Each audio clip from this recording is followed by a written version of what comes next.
What a year Irish rugby fans have had, from the highest of highs of Grand Slam success in their back garden against England, in the Six Nations riddled with some really amazing performances, no more so than their victory over France in what was just an unbelievable test match in one of the best games of the year, a really high scoring first half followed by a really intense second half. And we go from the Six Nations and Grand Slam success to the painful defeat in the quarter-final of the Rugby World Cup to New Zealand. So many ups and downs, and in today's video I'm going to be reflecting upon the year in which Irish rugby has had. I'm going to start off by looking at the World Cup, in which Ireland started off really strong.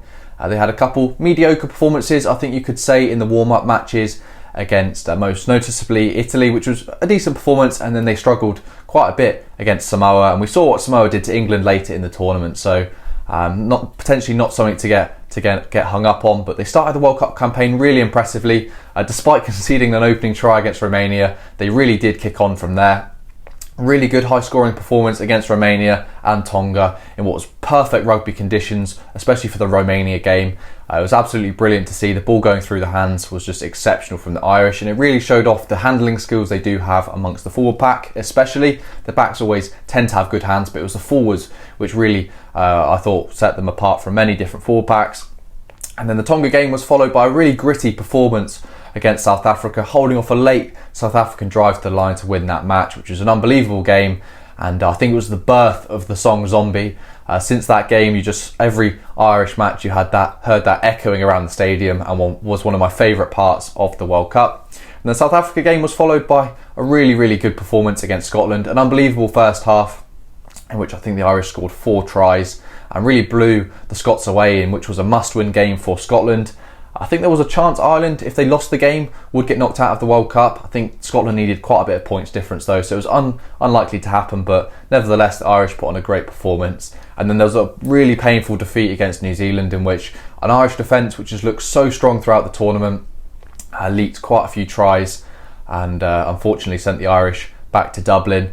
Spirited performance nonetheless. Definitely wasn't the best Irish performance we've seen. But in terms of how the Irish have played, I think they played pretty decent. It was just an exceptional New Zealand outfit that day, and I'd say it came down to probably moments of brilliance from the All Blacks. If we look at the Richie Mo'unga assist to Will Jordan, probably not a systematic try in which they've gone through phases and broken the Irish defence, but more of a lapse and a one-on-one missed tackle, and the excellence of New Zealand to finish the try. So a positive World Cup campaign to start, followed by probably an unexpected loss. I mean, going into that game, it was pretty much evens on the odds as who was going to win, but you just felt the Irish, especially coming off of a Grand Slam, I've personally felt that they were going to win that game, but it wasn't to be for the Irish. They've got a few exiting players, but the bulk of that team remains relatively young, and promising years ahead for the Irish. Now, if I had to rank in terms of scores of how the Irish did, I'm going to go with a 7.5.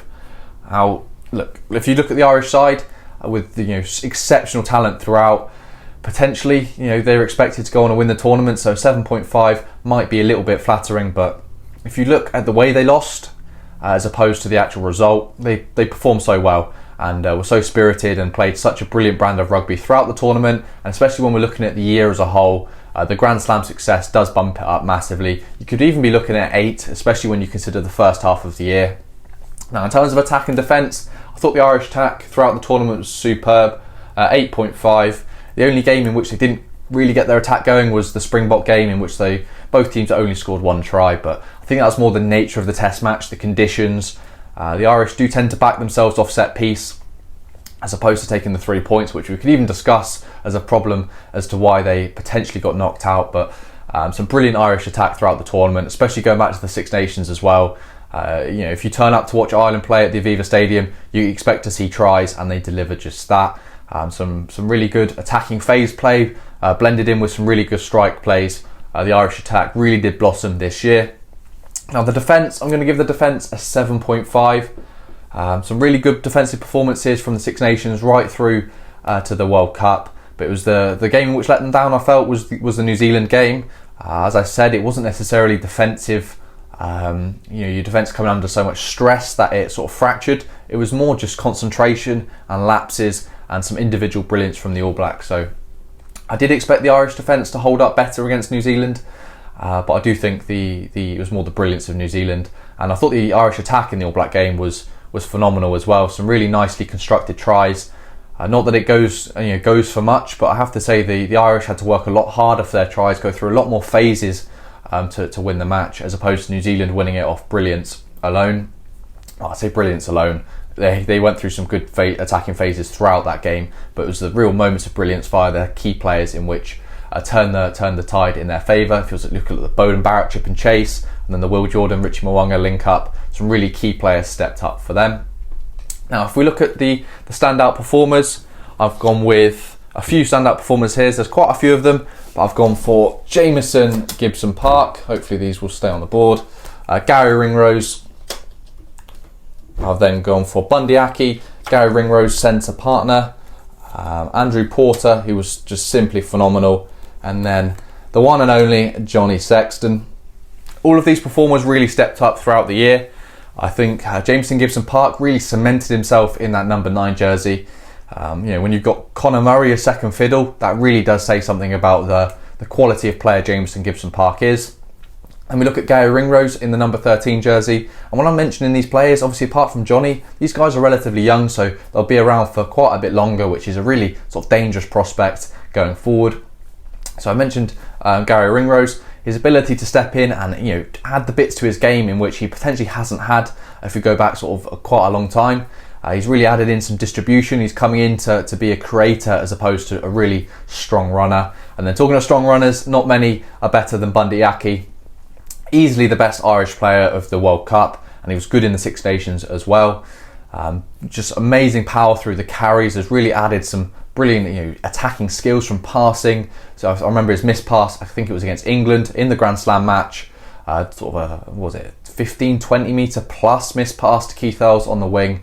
Some unreal skills from Bundy Aki. And if I compare him to Manu Tuolangi, which is what I often do when I'm talking about real importance of having a power 12, the skill set as opposed to the power, they just don't match up. The ability for Bundy Aki as such a powerful runner, not just to rely on his power, but to add in the deft touches of those massive missed passes, the little grubber kicks.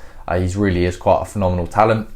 And we look at Andrew Porter, especially in the scrum time against South Africa, he's come under so much pressure, and with the injury on the loose head side to Cian Healy, he had to really step up and play 75 minutes in a lot of instances. I think he played 70 plus minutes in quite a lot of these games, which is just unheard of for a loosehead prop. What loosehead prop does that? I don't know. And he, especially facing the bomb squad as well as the South African starting front row, unbelievable stuff from Andrew Porter. And then there's the talisman, the player who broke the top point scorer for Ireland in Johnny Sexton. It's sad to see him go and leave the world of rugby, although I'm sure he'll stick around in some context, whether it's punditry or in the coaching box.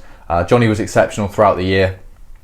He's had to adapt his game a lot as he's come on in years, but I thought he was very good and led the team really, really well. And there's going to be a huge void when Johnny Sexton leaves the Irish 10 jersey. And in that opening game against France next year, it'll be really interesting to see who steps up into Johnny's place. And big boots to fill. I'm not doubting the Irish development system can't bring in another talent like him. I'm seeing under 20 star Sam Prendergast really sort of growing as a player. So I'm sure there'll be another Johnny Sexton sometime.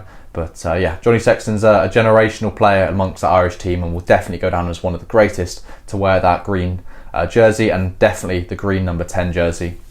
In terms of breakthrough player, this is a really weird sort of fit. I don't think he's a breakthrough player in the terms of a young player up and coming, because I couldn't really think of a young player up and coming that I thought was unbelievable. I more went towards the player in Ian Henderson, who he's old enough now, but I felt with the breakthrough in terms of his sort of reintegration into being a first team player in the competitive second row of Ireland. You've got Byrne and you've got Ryan, a really strong second row combination, but Henderson really broke through, and I can't remember which game he started, but he really did impress me. When he came off of the bench, he really secured the line out and really added quite a bit in terms of power into that Irish pack. So do not sleep on Ian Henderson.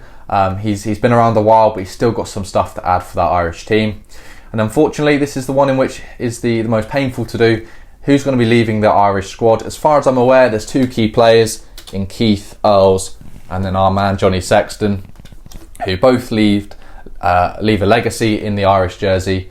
and have been brilliant players. Now, just to talk a little bit more broadly about the Irish, in terms of the successes I felt they've had throughout this year, their attacking structure has just been unbelievable. And they've all got such clearly defined roles, and they slot into it so well. A clear example of this, in which was just amazing to see, was the last phase of play in the whole Rugby World Cup for the Irish against the All Blacks. I think it was like 30 phases of just amazing skill, commitment, will to win. I think the clear outs of the rucks was the thing that stood out for me. The commitment to be there for one another was just unbelievable. So I think the attacking structure of the Irish was phenomenal. And then combine that with the whole team handling skills, which is also present in that last attacking phase. The Irish just went through so many phases of brilliant handling, especially from the forward pack as well, which I've mentioned. And I think on the whole, the Irish have been very clinical. Obviously, aside from the South Africa game, in which I don't think either team fully hit their attacking straps, but they did defensively. I thought the Irish were really clinical. Some unbelievable performances against Tonga and Scotland, in which they took pretty much every one of their chances. And then in terms of problems, why did the Irish not go on and win the famous Rugby World Cup William Webb Ellis Trophy? Now, I think I could lean a little bit towards burnout. I think Andy Farrell really did, keep a headstrong opinion of starting his best players was always the most important. Even in games against Romania, with Johnny Sexton being banned up until the World Cup, he chose to play pretty much a full Irish 15 to start. And although the players did come off earlier in that game than they did in the latter fixtures, you could potentially say accumulation of too many match day minutes maybe caught up with the Irish team. It's even against the lesser oppositions. You look at Tonga, who were never going to win a World Cup or knock them out of the pool.